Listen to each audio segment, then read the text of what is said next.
महिला डॉक्टरच्या आत्महत्या प्रकरणातील आरोपी प्रशांत बनकरला 4 दिवसांची पोलीस कोठडी सुनावण्यात आली। आरोपी प्रशांत बनकरला फलटणमधूनच अटक करण्यात आली।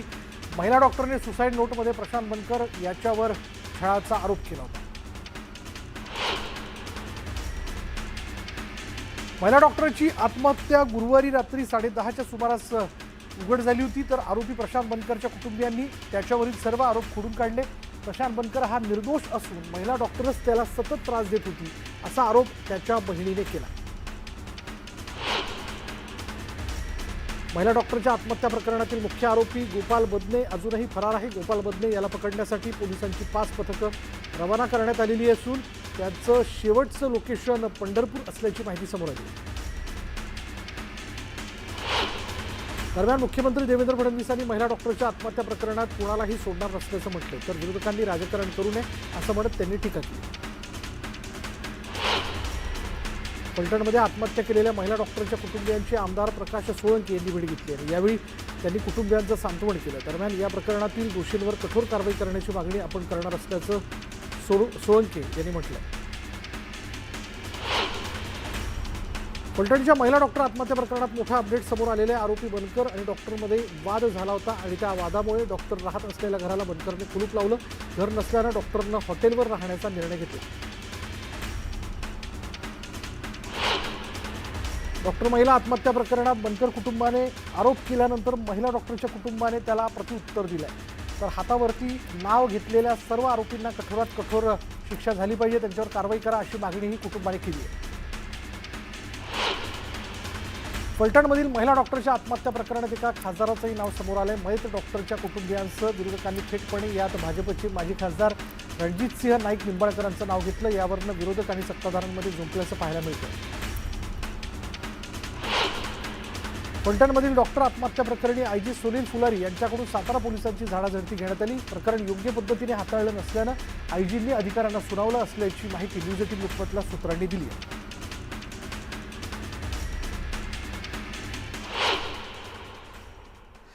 फलटणमधील महिला डॉक्टरच्या आत्महत्या प्रकरणात एका खासदाराचंही नाव समोर आलंय आणि या मुद्द्यावरनं राजकारण तापल्याचं पाहायला मिळालं। मयत डॉक्टरच्या कुटुंबियांसह विरोधकांनी थेटपणे यात भाजपचे माजी खासदार रणजितसिंह नाईक निंबाळकरांचं नाव घेतलं आणि यावरनं विरोधक आणि सत्ताधाऱ्यांमध्ये जुंपल्याचं पाहायला मिळतंय। माजी खासदार या भागाचे रणजित निंबाळकर त्यांचं नाव आहे। फलटणची बदनामी तर झालीच आहे आमच्या, आता या ठिकाणी कुठं बदनामी करता येईल अशा प्रकारचे षडयंत्र चालू आहे। फलटणमधील महिला डॉक्टरच्या आत्महत्येनं महाराष्ट्रात खळबळ माजली आहे। या आत्महत्येनंतर आरोप प्रत्यारोपांचा सामना रंगल्याचं दिसतंय। हातावर आरोपींची नावं लिहित गळफास घेणारा महिला डॉक्टरनं अत्याचार आणि मानसिक छळाला कंटाळून स्वतःचं आयुष्य संपवलं।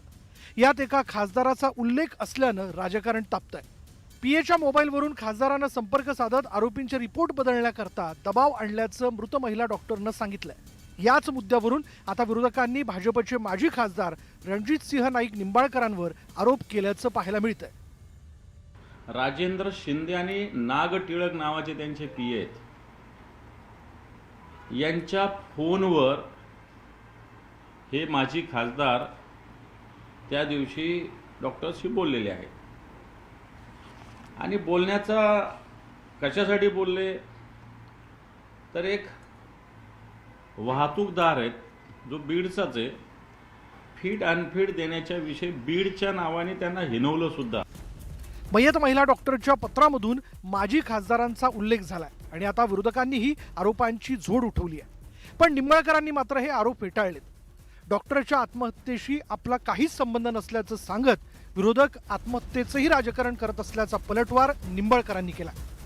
1 वर्षापूर्वी त्या महिलेची विभागीय चौकशी चालू होती। त्या चौकशीमध्ये तिने काहीतरी असं स्टेटमेंटमध्ये दिलं होतं की पोलिसांनी त्याच्यावर जे आरोप केले त्याची माहिती खासदार महोदयांना दिलेली, एवढीच लाईन आहे आणि त्या लाईनचा आधार घेऊन खासदारांचा त्यांच्यावर दबाव होता की काय किंवा पीएननी फोन जोडून दिला की काय।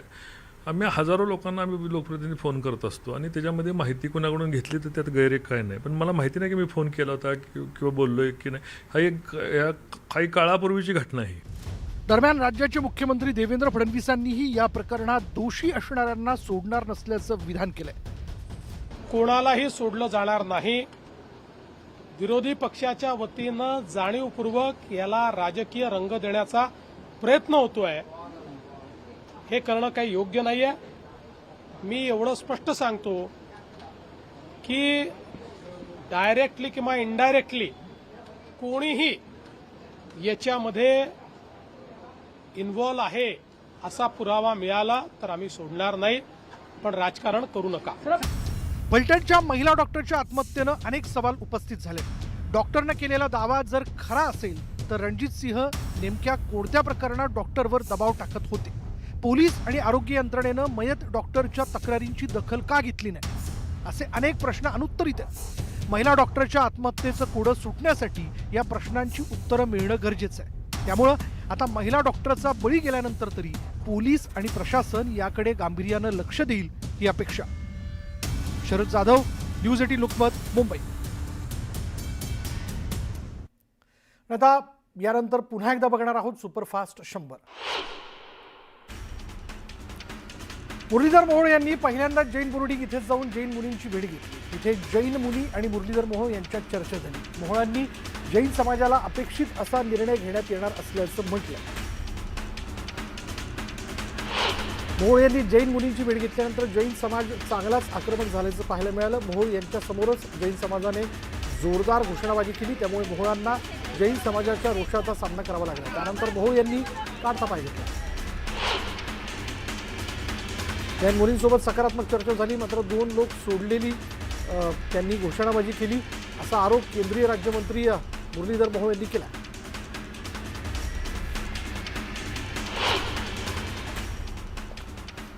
तर पुण्यातील जैन बोर्डिंग व्यवहार प्रकरणात केंद्रीय राज्यमंत्री मुरलीधर मोहोळ यांच्या विरोधात रान उठवणारे माजी आमदार रवींद्र धंगेकर यांनी पंतप्रधानांना पत्र लिहिलंय. जैन बोर्डिंगचा व्यवहार रद्द व्हावा आणि संपूर्ण प्रकरणाची कठोर चौकशी व्हावी यासाठी पंतप्रधान नरेंद्र मोदी यांना पत्राद्वारे आपण विनंती करत आहोत असं धंगेकर यांनी म्हटलंय. 27 ऑक्टोबर 2025 पासून हा व्यवहार रद्द होईपर्यंत आपण तमाम पुणेकरांसह जैन बोर्डिंग इथे बेमुदत धरणे आंदोलनास बसतोय असं ट्विट धंगेकरांनी केलंय. मुरलीधर मोहोळ यांचा राज्यमंत्रीपदाचा राजीनामा घ्यावा अशी मागणी धंगेकरांनी केली.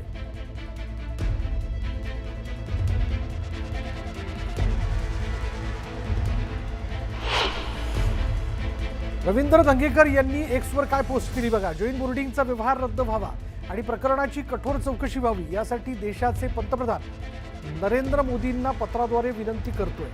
तसंच 27 ऑक्टोबर पासून हा व्यवहार रद्द होईपर्यंत धरणे आंदोलनास बसतोय.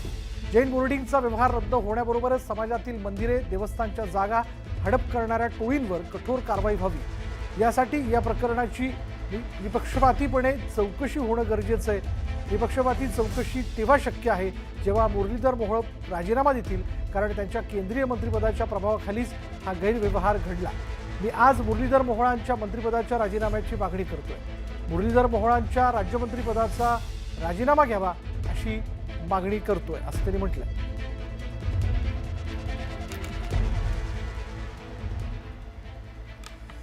आता पुन्हा एकदा सुपरफास्ट 100. महाविकास आघाडीचे आणि मनसेचे नेते मंगळवारी दुपारी 12:30 वाजता मुंबई पोलीस आयुक्तांची भेट घेणार आहेत. यामध्ये मोर्चाच्या परवानगीविषयी पोलीस आयुक्तांशी नेते चर्चा करणार असून परवानगीबाबत मुंबई पोलिसांना पत्र दिलं जाणार आहे. सिंधुदुर्ग जिल्ह्यात आम्ही मैत्रीपूर्ण लढाईसाठी तयार आहोत. शिवसेनेसारखं भाजपनंही नगरपालिका सोबळावर लढवण्याची तयारी केली असल्याची माहिती नितेश राणेंनी दिली. भाजपकडून सुद्धा सावंतवाडी आणि वेंगुर्ल्यामध्ये बैठका घेण्याचं सत्र सुरू असल्याचं राणेंनी म्हटलं. 9 नगरपालिकेत मतदार यादीवरनं राडा झालाय. राष्ट्रवादी काँग्रेस पक्षाच्या प्रवक्त्या वैशाली नागवडे आणि वीरधवल जगदाळे आक्रमक झाले. मतदार यादीतील नावं कोणतीही पूर्वसूचना न देता दुसऱ्या प्रभागात टाकल्यानं या प्रकरणी मुख्याधिकाऱ्यांना त्यांनी जाब विचारला. संगमनेरमध्ये आमदार अमोल खताळ यांच्याकडून दिवाळी फराळ कार्यक्रमाचं आयोजन करण्यात आलंय. बाळासाहेब थोरातांचा पराभव केल्यानंतर खताळ यांच्याकडून पहिल्यांदाच दिवाळी फराळ कार्यक्रमाचं आयोजन करण्यात आलं असून जलसंपदा मंत्री राधाकृष्ण विखे पाटील यांच्या उपस्थितीत कार्यक्रम पार पडला. उपमुख्यमंत्री एकनाथ शिंदेने दिवाळीच्या शुभेच्छा देण्यासाठी पंतप्रधान मोदींची भेट घेतली. विकासाच्या अजेंड्यावर मोदींशी चर्चा केली तर भेटीत बाळासाहेबांच्या आठवणींना उजाळा देण्यात आला असं वक्तव्य उपमुख्यमंत्री एकनाथ शिंदेंनी केलं. दिल्लीत भेट होते ही विकासाच्या मुद्द्यावरच होते. मात्र मी गावी गेलो किंवा दिल्लीला आलो तरी चर्चा होतेच, असा टोला उपमुख्यमंत्री एकनाथ शिंदेंनी विरोधकांना लगावला. महायुतीमधील प्रत्येक नेत्यानं महायुती जपली पाहिजे, महायुतीत मतभेद होता कामा नये याची प्रत्येकानंच काळजी घ्यावी आणि रवींद्र धंगेकरांकडे पक्षाचा निरोप गेलाय, त्यांना योग्य ती समज दिली आहे, असं वक्तव्य उपमुख्यमंत्री एकनाथ शिंदेंनी केलं. भाजपने मुंबई महापालिकेसाठी 150 पेक्षा अधिक जागांवर विजय मिळवण्याचं लक्ष ठेवलं आहे. केंद्र आणि राज्यापाठोपाठ मुंबई महापालिकेत वर्चस्व प्रस्थापित करण्यासाठी भाजपकडून आखणी सुरू आहे. शिंदे गटाला 65 ते 75 जागा देण्यास भाजप अनुकूल असल्याची माहिती सूत्रांनी दिली. जिल्हा परिषद पंचायत समिती निवडणुकीत आमच्या विचाराचे सदस्य निवडून दिले तर तुम्हाला विकास निधीसाठी कुठेही जाण्याची गरज नाही, असं वक्तव्य पुन्हा मंत्री नितेश राणे यांनी केलं. 25 ते 30% कमिशन दिल्याशिवाय नगर परिषदेत कोणतंही काम झालं नाही, असं म्हणत भाजप नेते परिणय फुकेंनी दिवाळी स्नेहमिलन कार्यक्रमात खळबळ उडून दिली. यात करोडोंचा घोटाळा झाला असल्याचं देखील त्यांनी सांगितलं. नगर परिषदेत आपली सत्ता आली तर त्याची चौकशी करू, असा दमही त्यांनी दिला. सोशल मीडियाच्या माध्यमातून अल्पवयीन मुलींना आपल्या जाळ्यात ओढू पाहणाऱ्या नराधम मोहम्मद अमीनला भाजपच्या कार्यकर्त्यांनी चांगला चोप दिला. या घटनेचा व्हिडिओ समाज माध्यमांवर व्हायरल झाला असून तीव्र संताप व्यक्त केला जातो. साताऱ्यातून आणखी एक धक्कादायक बातमी समोर येते. साताऱ्यातील कराड तालुक्यात नांदलापूर गावच्या हद्दीत पूर्वीच्या भांडणाचा राग मनात धरून 2 दुचाकीवरून आलेल्या तिघांनी सिनेस्टाईल एकाचा पाठलाग करून कोयत्याने सपासप वार केले. यामध्ये प्रवीण बोडरे याचा जागीच मृत्यू झाला. बुलढाण्यात पत्नीशी झालेल्या वादाचा नराधम बापानं जुळ्या मुलींवर राग काढला. पत्नीवर आलेल्या रागातून त्याने 2 मुलींचा जीव घेत त्यांचा मृतदेह जंगलात पुरला. संतापजनक घटना बुलढाण्यातील अंढेरा पोलीस स्टेशनच्या हद्दीत घडली. उल्हासनगरमध्ये 4 ते 5 जणांनी 2 तरुणांच्या डोक्यात सिमेंट ब्लॉक टाकून त्यांच्यावर तीक्ष्ण अत्याचाराने हल्ला केला. कॅम्प नंबर 5च्या दूध नाका परिसरात रात्रीच्या सुमारास ही घटना घडली. या प्रकरणी हिल लाईन पोलिसांनी सोहम आणि एका आरोपीला अटक केली. इतर 3 आरोपींचा पोलीस शोध घेत आहेत.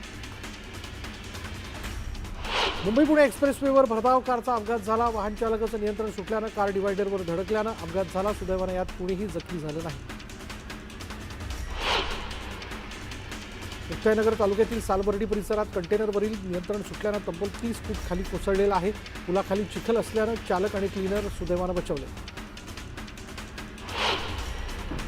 हुपरी गावात नगर परिषदेच्या निवडणुकीचे वारे जोमाने वाहत आहेत. अशातच दिवाळीच्या शुभेच्छांसाठी अनेक ठिकाणी उमेदवारांनी डिजिटल फ्लेक्स लावलेले. अशाच एका डिजिटल फ्लेक्सच्या खाली भानामतीचा प्रकार केल्याचं उघड झालं.